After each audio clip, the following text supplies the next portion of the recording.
The Chicago Bears are going to Chicago Bear. This is the same old story. I've seen this game 50 times, too many times. The Bears were dominating, and it wasn't because we're the best team on the field. It wasn't because we're that much better than the Vikings. It was because the Vikings didn't figure it out yet.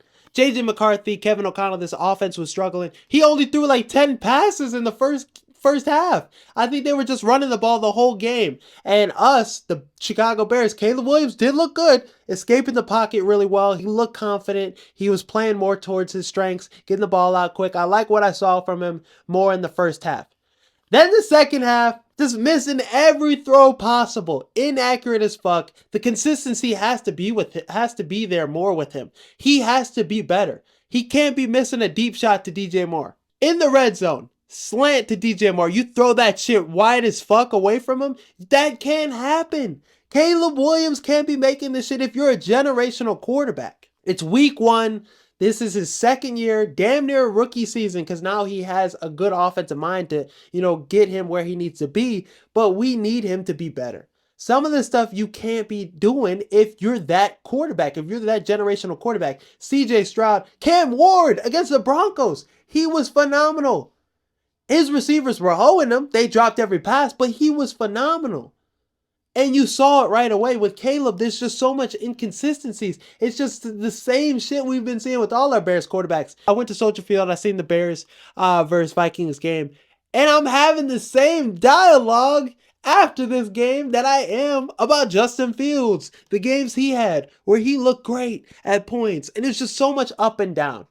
Caleb needs to be better, though. Bottom line, offensive line did pretty good, especially the tackles. Drew Dahlman, oh my God, he was getting worked. I like getting DJ Moore carries, but the run game, we have no run game still. This rushing attack, you're just scratching and clawing to get 2 to 3 yards. Swift got going later on in the game. All across the board, this was a crazy performance by the Bears. Ben Johnson's scheme works, though. Guys were getting open. Guys were making plays. Olamide Zaccheaus made some plays. DJ Moore had a 30-yard gain. So you see glimpses of what this offense could be, but we're just not there yet. And it just sucks that it was the same old story. Same old ending for a Bears game. You play really well, and then at the end of the game, we know we're never winning the game. The other team's always going to be better in the moments they need to be better. Even with Ben Johnson, I thought shit would change. But I know Ben Johnson was telling Cairo Santos to kick the ball out of bounds. We should have put Torrey Taylor out there to kick the ball to him. So just really confusing all in all with this game. Really just disappointing all in all that this is how the first game for Ben Johnson and Caleb Williams went. Like, if the game's over in the first half, we're happy as hell. It's a tale of two halves. And give credit to the Vikings. J.J. McCarthy, it was a struggle for him in the first half. Looked rattled. We were getting after him a little bit too. And he got his confidence. Getting that field goal was crucial before halftime. Throwing a dot to one of his receivers, and then, getting a 59-yard field goal. Crazy work by the Vikings kicker. Great play by him. You give up that, that's the reason the Vikings win, essentially, with that 3 points. That's a difference in the game. A huge difference. And then J.J. McCarthy got more confident as the game went on. The pick six, thought we were good with that, 17-6. But then Kevin O'Connell's a phenomenal head coach. J.J. McCarthy has a lot of great character. He has a dog in him. He bounced back from this. And obviously this Vikings team fucks with him. They love him. The huddle after the game, like, this team's really bought into him as their guy. And you see why. Because he showed up big in the biggest moments. Made every throw possible. Had a rushing touchdown. 21 unanswered points by the Vikings. That doesn't happen from a quarterback that's, ass and stuff. So J.J. McCarthy, big props to him. Had a great performance down the stretch. I think he has a lot of potential. And I don't think he'll be Sam Darnold. But if he could be what he was last night in the second half, in the most important moments, if he could be clutch, make all the throws he needs to, the Vikings have a shot. They're going to be a really good football team, and Kevin O'Connell's a phenomenal coach. O'Connell outcoached Ben Johnson.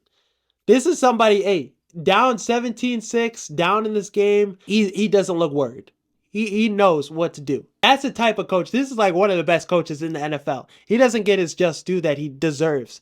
Sam Darnold looked like an MVP, and then in Seattle, week 1, he looks ass again. So just what he's able to do with quarterbacks, what he's able to do with this culture, and then this team as a whole, winning Coach of the Year, deservingly so, should win Coach of the Year again if this team is good for the Vikings. He's never worried, always making the right calls, having the kick returner. He's telling them to bring the ball out. Phenomenal. Like, that's just what Kevin O'Connell does. So, yeah, he got the best of Ben Johnson tonight. And the Vikings, this is a team that's going to compete in the NFC North again. I thought they were going to take a step back, but with that coach, with J.J. McCarthy showing what he showed, and, the run game, Jordan Mason looked nice. Defensively, Brian Flores made hella adjustments in the second half. They're going to be a problem. But for the Bears, this is tough because you got week 2 against the Detroit Lions next week. You got to figure it out. Detroit, they are unbeatable after a loss. After getting embarrassed, they're unbeatable. So I don't want to just declare us going 0-2, but it's going to be tough. The Bears have to be a lot better than what they showed. Even better than what they were in the first half because they weren't dominating the Vikings by any means. The Vikings played like shit, and that resulted in the score, but they were still down 4 at half, playing like shit. So good teams always come out on top. The Bears are not there yet. But I would want him to get an extension done with, Keenan Allen. I would want him to stay with the Chicago Bears for maybe 2 or 3 more years because he's coming off his best season last year with the Chargers.